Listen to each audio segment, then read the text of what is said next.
Hello, welcome back to my channel. Today we're going to be continuing the series looking at words and phrases used in and around Christianity, thinking what does that even mean, exploring what they mean. So today we are going to be looking at Yahweh, and I'm so excited for this one. It's going to be great. So Yahweh.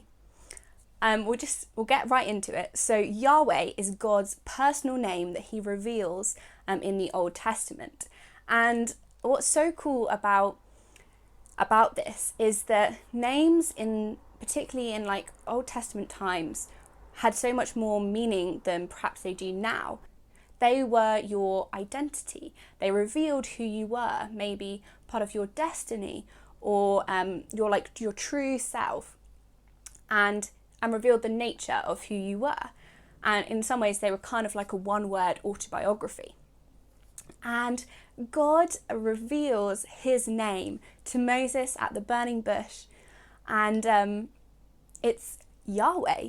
But what does that mean? So when God says his name, he says Ehia, which means I am. Then he tells Moses to tell the Israelites that his name is Yahweh, which means he is. So when we say God's name, we say Yahweh because we're saying he is. But when God says his own name, he says Ehia because he's saying I am, because he's God. So Yahweh means I am, or I am who I am, or whatever I am, I will be. Or perhaps even he brings into existence whatever exists. And I think the main things that we can understand from God's name is that he is stable. He is unchanging. He is the same yesterday, today, and forever. He has no end. He has no beginning. He always is and always will be.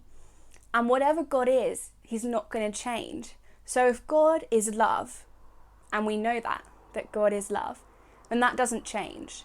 That doesn't change when we're facing grief, when we're going through loss and pain. That doesn't change when we're celebrating and partying. God is still the same, which is so cool.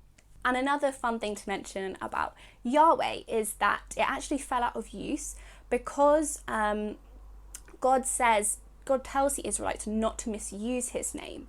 Eventually, out of kind of fear of misusing his name, they just stop using his name altogether, and instead use the word Adonai, which means Lord. And then that's where we get the word Jehovah from, is from a mixture of Yahweh and Adonai.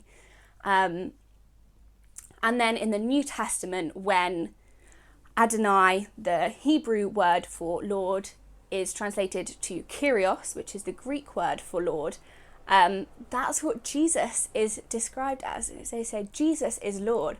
That means that Jesus is Yahweh. Jesus is God in flesh and blood, which is so cool. And so sometimes you might see it written as Yahweh as YHWYH, and sometimes you might see it as just without the vowels, YHWH. And that's because when Hebrew is written, they don't write the vowels. And so it's most people agree that it is Yahweh, how we do it with the A and the E, but potentially that might be wrong because when Hebrew is written, they don't include the vowels. So that's why you might sometimes see it as just YHWH. As the classic Apologetix song goes, if anyone knows, instead of YMCA, he spelt his name with just YHWH. Yeah, check it out. It's a great song. And just the really cool thing about Yahweh is that this is God revealing his name because he wants to be in relationship with us. God is a relational being. He's a person. He has a name, and he wants to relate to us. He wants to interact with us. He wants to be our friend. He wants to converse with us.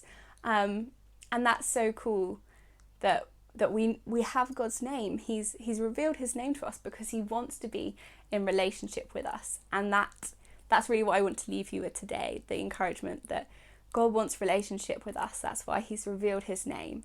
And he would love nothing better than to chat with you today.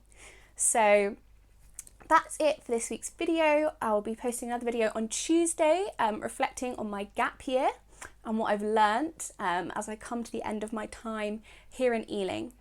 So yeah, that's it, and I will see you in my next video. God bless.